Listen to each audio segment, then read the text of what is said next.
surely not going to get a second one, right? So you run a good race, you run a third, fourth, and you got to go put yourself on the outside with a bunch of. I was like, what, dude? I mean, what was I doing wrong? That's what happens, you know. We try to start so close together. It's great for the fans, but no good for me today. Getting closer to the start of the Toyota Grand Prix of Long Beach. Thanks for joining us. Our IndyCar insider, Robin Miller, joins us now on the set. Robin, you don't hate everything and everybody, do you? I don't, Kevin, but what I hate to see is I hate to see all these guys hugging everybody and things like that, which we've seen through the years. AJ Ford, Mario, Parnelli, they didn't hug each other. They want to kick each other's butt. And what we got more and more of is more people trying to, well, I didn't really mean it. I really wasn't that upset with this guy. Well, sure they were. Show it. We need a bad guy in this series. More than anything, we need a bad guy. Well, who could it be? Right now, it could be Will Power. Dixon's mad at him. Briscoe's mad at him. Dario's kind of got a little bone to pick.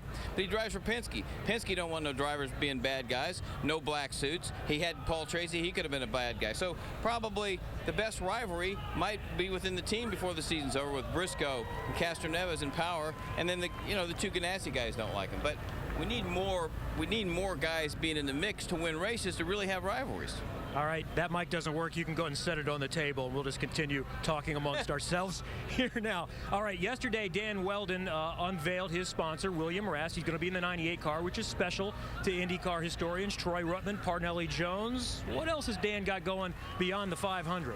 It sounds like that the IndyCar Series has decided Brian Herter is going to be the test team for the 2012 car, and they want somebody that can go ring the car out. There's a current driver, and I think Weldon's going to get that job. So finally, you're going to get.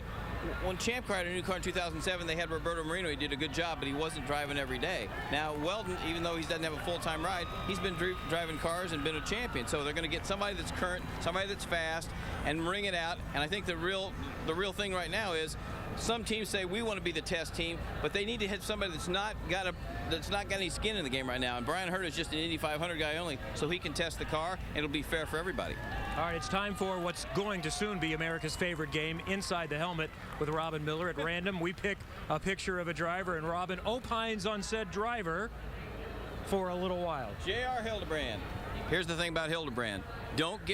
This guy's won in everything he's been in. He's been nowhere so far. What he can't do is get down on himself. And don't listen to John Barnes beat on you. Listen to Chris Maurer and listen to your engineer. You're going to be just fine.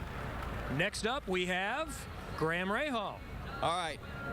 Dario Franchitti says I'm his PR man because I'm always promoting him. He's got to start winning some races. Yes, he's with a new team. Yes, it's a Ganassi satellite team, but this guy's got the talent to do it. We need him and Marco Andretti to start winning races and start beating on each other because they could be our best rivalry. Okay, just time for two today. We will work on expanding this segment as we continue on. Let's get down now to the IZOD Pit Performance Center with Marty Snyder. You know, Kevin, it used to be that in the old days, drivers would settle arguments with their fist outside back of the fence. In the last 5 or 10 years, it became the phone. They would call each other on Monday. Well, now what do? When they're having an argument, they tweet each other. Is it working any better yet? This is what happened last week. Ryan Hunter-Reay tweeting to Ryan Briscoe, hey, I was radioed by my team. Penske guys had told Ryan Briscoe to let me go. I was on reds. He was not saving fuel like them. And then Ryan tweeted back, said, I'm moving on a positive note. I thought the restarts were awesome. It was fun racing today. There was also one from Paul Tracy about Ryan Briscoe and the Ryan Hunter-Reay incident. And there was another one from Paul Tracy to our own Robin Miller, where he said, hey, it's easy for you to talk about loving these restarts. You don't have to pay for all these car parts that are having to be replaced. So, Robin, you said you always wanted hate in the series. Do you and Tracy need to tweet each other and make up? What Tracy doesn't understand is a lot of car owners have spent a hell of a lot of money on Paul Tracy through the years. Yeah, exactly, Marty. right? So the most important thing is I don't care what the drivers think. I care what the fans think and the people that watch TV think. They like double file restarts. Keep them forever. And PT can afford go-kart parts, but he can't afford IndyCar parts because he took a pay cut. Hey, I totally agree with you, but in case you guys do need to make up, just remember, tweet them. Everything will be okay, I promise. All right. If I could learn how to use that computer, I will. If you could learn how to tweet, that's the key, right? I can barely speak. All right, we're going to get to the booth guys coming up in just a moment. Bob Jenkins, Wally Dallenbach Jr., Jan Beekes, working our way towards a green flag from Long Beach on Versus. IndyCar Central on Versus is presented by Verizon, official wireless partner of the IZOD IndyCar Series. This year, I was selected as a hometown hero to come down here and represent the National Guard. And it's just been a great experience, been an incredible pleasure. It's kind of a dream come true, you know what I mean? The line is much longer for the hero than it is for the drivers. If you get 15 seconds of fame, this is the best place to have it. The commitment that they make is so much far superior than anything we could ever do to honor them. This week's hometown hero.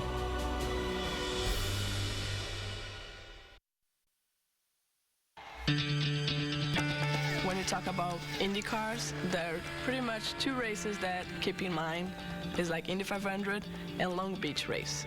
The cool bit about it is all the history. You know, I remember seeing footage of the Formula 1 cars racing there, Indycar racing there just 20 years ago.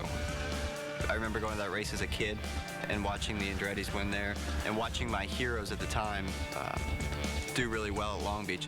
Both my father and grandfather have had a lot of success there, more than Indianapolis. So for me, it's just trying to, again, do the same.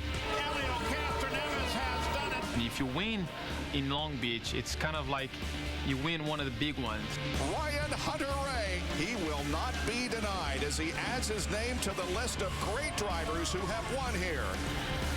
I can't tell you how special it was to win there last year. It was absolutely amazing. I just can't wait to do it again.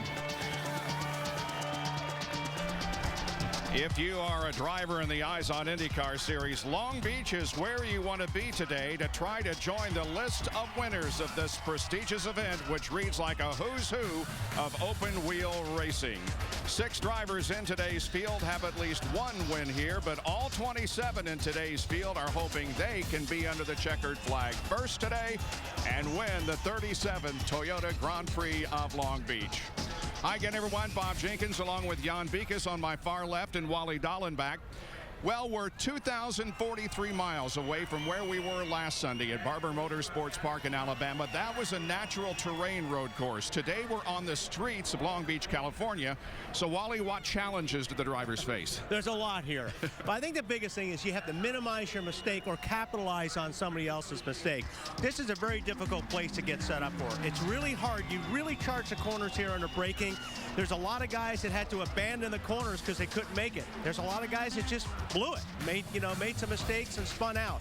Another thing you got to watch here is the curbs. Once you start using up your tires, if you hit those curbs too hard, it knocks you offline and it puts you in the tire. So I think the biggest key here, track position is everything, and it's so difficult to pass anyway, but you're just going to have to minimize those mistakes and just really focus and stay clean. And while you're talking about bumpy braking zones, anytime you have bumpy braking zones, what does that mean? What it means, passing opportunities. And I think there's as many as 5 passing opportunities you can find here around Long Beach. And that's a good thing, because during the pre-race show, we heard from people who were fast that didn't qualify well. Dario Franchitti, Scott Dixon for the 2nd year in the row, out of the top 6. They'll be fast. You heard Dario say, best car I've had in a long time. Then you drop back, Ryan Briscoe, fastest in all the practices until you got to qualifying, starting 12th. He'll be charging, then go all the way to the back. Sebastian Bourdais, he's won 3 times. He's in 21st. And then Paul Tracy. He said at the opening of the show, I'm going to take it easy in turn 1. I'm not so sure. Okay, the weather is a lot different today than it has been the last couple of days. We've had sunshine and a lot of warmth. Today, it's overcast and kind of cool. A setup different for the cars? I'm not sure about the setup, but it's going to take a little bit longer to get heat in the tires, and that's going to be the challenge for all these guys. Is once they come in, even if after a caution, is to get the heat in the tires, because without the heat in the tires, you don't have any grip, so you've got a lot of sliding around. Drivers are being paraded around the racetrack here as we are just minutes away from the command to start the engines as the drivers get into their cars and we get set to go here on a Sunday afternoon. That is always a wonderful, wonderful place to come to, I should say. Long Beach really, really goes all out for this event. Open wheel drivers who have gone on to win the championship. Paul Tracy in 2003. Sebastian Bourdais won here 3 times in a row, 2005, 5, 6, and 7. And Dario Franchitti won here at Long Beach in 2009 and went on to win the IZOD IndyCar Championship. Let's go down for the opening ceremonies on pit side. Its colors presented by the Centurion Battalion, a Session Task Force of the California Army National Guard. We got them on the right side of the track.